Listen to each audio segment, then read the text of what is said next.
সেই শুদ্ধ ভক্তের কৃপা যোগে তোমার সারা রাজ্যে ঢোল পিটিয়ে দিল। প্রাণ ভয়ে কেউ আর হরিনাম করে না, যদিও লুকিয়ে করে, যদি সামনে গিয়ে দাঁড়াই হরিনাম ছেড়ে দেয়। কিন্তু দেখা গেল ওই রাজ্যে একজন হরিনাম আর ছাড়ছে, কে? তারই পুত্র নাম প্রহ্লাদ মহারাজ। হরিনাম ছাড়ো বাবা, আমি হরিনাম ছাড়তে চাই, হরিনাম আমাকে ছাড়ে না।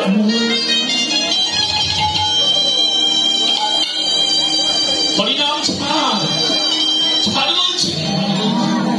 প্রাণদণ্ড দিল,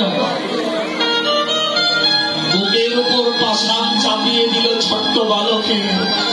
নামের গুণে পাষাণ সোলা হয়ে গেল, হাতির পায়ের নিচে ফেলে দিল। হরিগুণ কীর্তনের দ্বারা হাতিও ভুলে গেল তার হিংসা। অগ্নিকুণ্ডে ফেলে দিল, হরিনামের গুণে আগুনও নিভে গেল। পর্বত থেকে ফেলে দিচ্ছে, ভগবান নামের গুণে পদ্ম ফুল হয়ে সেই ভক্তকে বাঁচিয়ে বিশ্বের নাড়ু দিয়েছে। ভগবানের নিবেদন করে যে অধরামৃত প্রসাদ পেয়েছে, বিশ্ব অমৃত হয়ে গেছে। তোর হরি থাকে কোথায়? বলতে পারিস তোর হরি থাকে কোথায়? এতবার চেষ্টা করলাম তোকে মারতে, বলছিস বাবা। এই জগতে হরি রাখে যাবে, মারে তারে কেবা। আর হরি যদি মারে তাহলে রাখে তারে। তোর হরি সেই কোথায় বাবা? বাবা ভক্তি ঘরে ডাকলে যেখানে ডাকবো সেখানেই হরি। হরি এত কৃপা।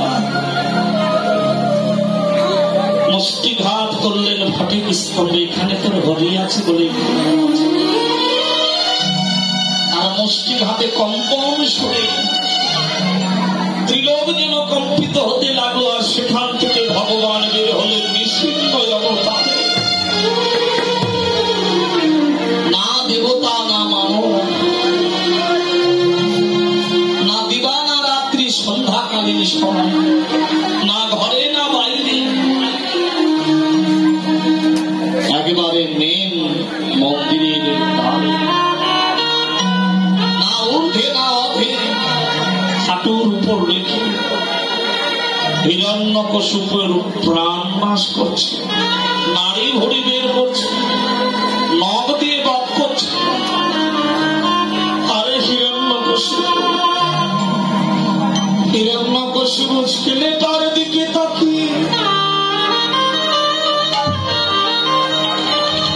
এতক্ষণে নয়নের জল ধারা পড়ছে।